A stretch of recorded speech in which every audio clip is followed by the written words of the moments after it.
Today's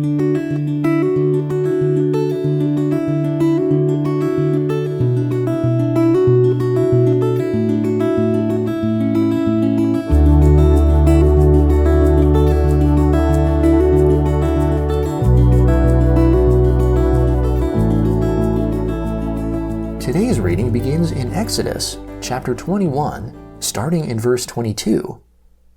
If men fight and hurt a pregnant woman so that she gives birth prematurely, and yet no harm follows, he shall be surely fined as much as the woman's husband demands and the judges allow.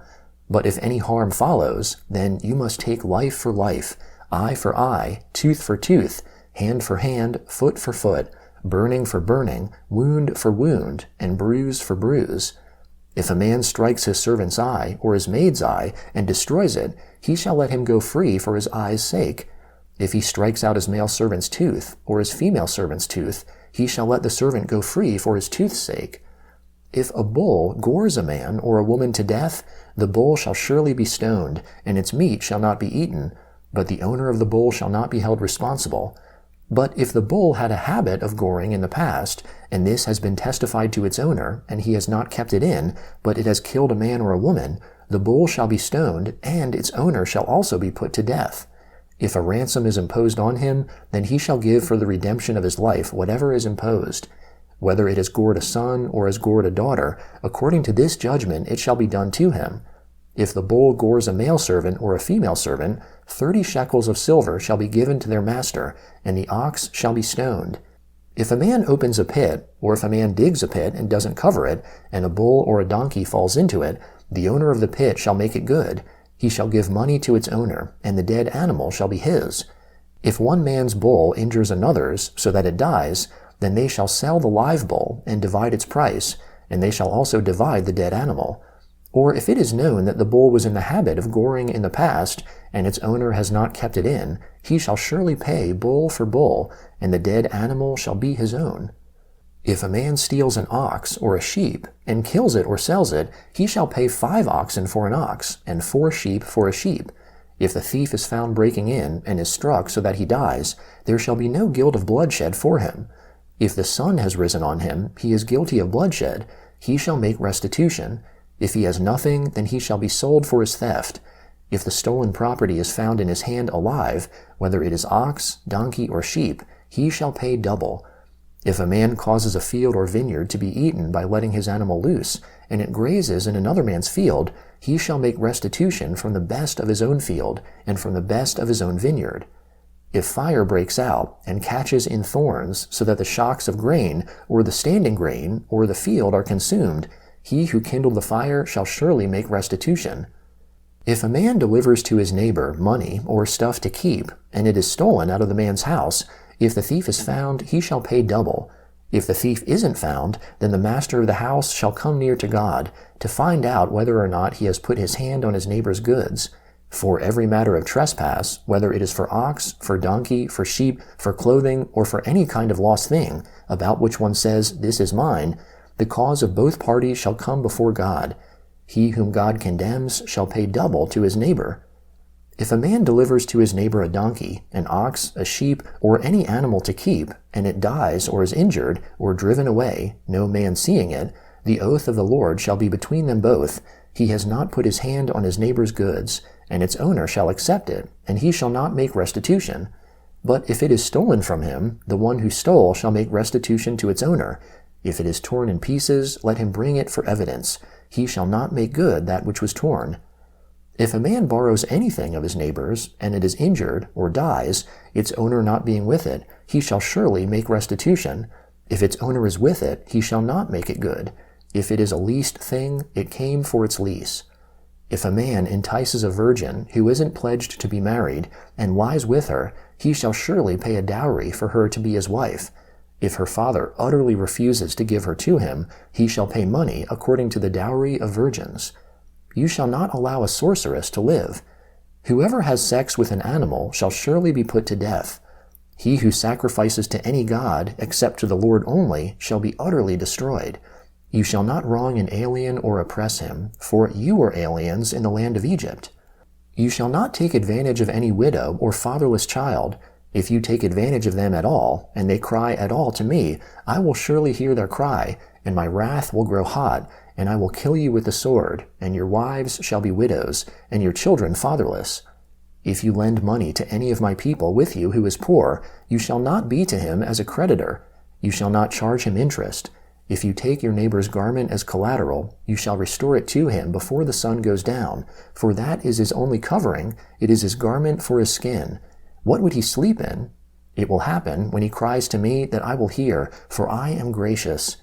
You shall not blaspheme God, nor curse a ruler of your people. You shall not delay to offer from your harvest and from the outflow of your presses. You shall give the firstborn of your sons to me. You shall do likewise with your cattle and with your sheep. It shall be with its mother 7 days. Then on the 8th day you shall give it to me. You shall be holy men to me. Therefore you shall not eat any meat that is torn by animals in the field. You shall cast it to the dogs. You shall not spread a false report. Don't join your hand with the wicked to be a malicious witness. You shall not follow a crowd to do evil. You shall not testify in court to side with a multitude to pervert justice. You shall not favor a poor man in his cause. If you meet your enemy's ox or his donkey going astray, you shall surely bring it back to him again. If you see the donkey of him who hates you fallen down under his burden, don't leave him, you shall surely help him with it. You shall not deny justice to your poor people in their lawsuits. Keep far from a false charge, and don't kill the innocent and righteous, for I will not justify the wicked. You shall take no bribe, for a bribe blinds those who have sight, and perverts the words of the righteous. You shall not oppress an alien, for you know the heart of an alien, since you were aliens in the land of Egypt. For 6 years you shall sow your land, and shall gather in its increase. But the 7th year you shall let it rest and lie fallow, that the poor of your people may eat, and what they leave the animal of the field shall eat. In the same way you shall deal with your vineyard and with your olive grove. 6 days you shall do your work, and on the 7th day you shall rest, that your ox and your donkey may have rest, and the son of your servant, and the alien may be refreshed. Be careful to do all things that I have said to you, and don't invoke the name of other gods, or even let them be heard out of your mouth. The Gospel of Matthew, chapter 24, beginning in verse 1. Jesus went out from the temple and was going on his way. His disciples came to him to show him the buildings of the temple. But he answered them, "You see all of these things, don't you? Most certainly I tell you, there will not be left here one stone on another that will not be thrown down." As he sat on the Mount of Olives, the disciples came to him privately, saying, "Tell us, when will these things be? What is the sign of your coming and of the end of the age?"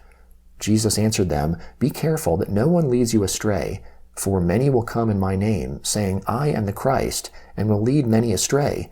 You will hear of wars and rumors of wars.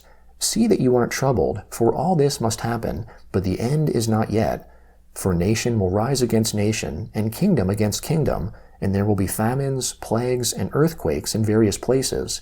But all these things are the beginning of birth pains. Then they will deliver you up to oppression, and will kill you.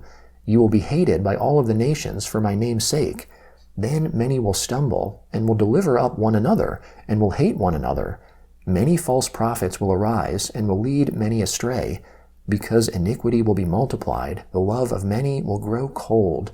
But he who endures to the end will be saved. This good news of the kingdom will be preached in the whole world for a testimony to all the nations, and then the end will come. When, therefore, you see the abomination of desolation, which was spoken of through Daniel the prophet, standing in the holy place, let the reader understand, then let those who are in Judea flee to the mountains. Let him who is on the housetop not go down to take out the things that are in his house. Let him who is in the field not return back to get his clothes. But woe to those who are with child, and to nursing mothers in those days. Pray that your flight will not be in the winter nor on a Sabbath, for then there will be great suffering, such as has not been from the beginning of the world until now, no, nor ever will be. Unless those days had been shortened, no flesh would have been saved, but for the sake of the chosen ones, those days will be shortened. Then if any man tells you, 'Behold, here is the Christ,' or 'There,' don't believe it." Psalm 29, beginning in verse 1. Ascribe to the Lord, you sons of the mighty. Ascribe to the Lord glory and strength. Ascribe to the Lord the glory due to his name. Worship the Lord in holy array. The Lord's voice is on the waters. The God of glory thunders, even the Lord on many waters. The Lord's voice is powerful. The Lord's voice is full of majesty. The Lord's voice breaks the cedars. Yes, the Lord breaks in pieces the cedars of Lebanon. He makes them also to skip like a calf, Lebanon and Syrian like a young wild ox. The Lord's voice strikes with flashes of lightning. The Lord's voice shakes the wilderness.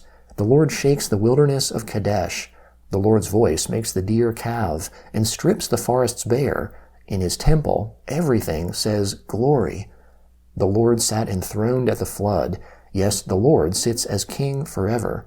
The Lord will give strength to his people. The Lord will bless his people with peace. Proverbs chapter 7, beginning in verse 6. For at the window of my house I looked out through my lattice. I saw amongst the simple ones. I discerned amongst the youths a young man void of understanding, passing through the street near her corner. He went the way to her house, in the twilight, in the evening of the day, in the middle of the night and in the darkness. Behold, there a woman met him with the attire of a prostitute and with crafty intent. She is loud and defiant. Her feet don't stay in her house. Now she is in the streets, now in the squares, and lurking at every corner.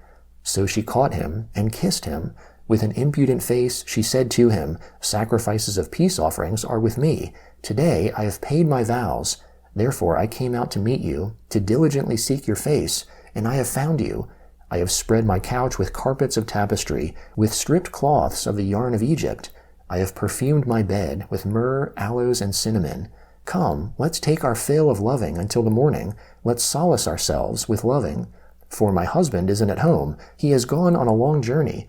He has taken a bag of money with him. He will come home at the full moon. With persuasive words she led him astray. With the flattering of her lips she seduced him. He followed her immediately, as an ox goes to the slaughter, as a fool stepping into a noose, until an arrow strikes through his liver, as a bird hurries to the snare, and doesn't know that it will cost his life.